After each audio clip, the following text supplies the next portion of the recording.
身材火辣，在网上拥有36万名广大粉丝追踪的网红 T 妹 Tiffany Chen， 日前因为在脸书上公开账号替儿子收下网友汇来的红包引起挞伐，挨轰把儿子当摇钱树。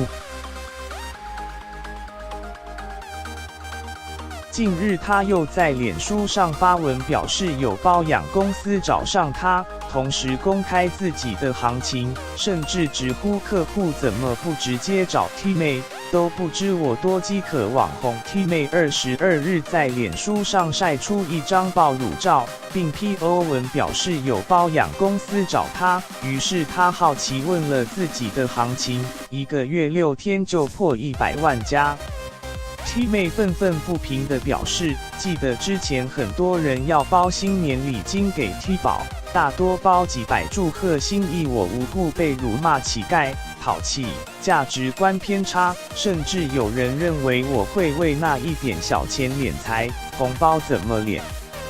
肯定智能不足的人才会说那样话，更肯定是死边缘人，没在上走跳过。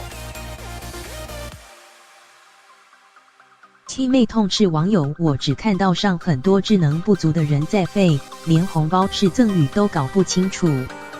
还什么是募捐？就算私人募捐也是合法，一堆阅读障碍看不懂，公益是公众利益才需跟政府申请，还贴法条说我不懂法律。最后话题又回到包养，他表示说真的，我如果被包养，有爽有赔又有钱拿。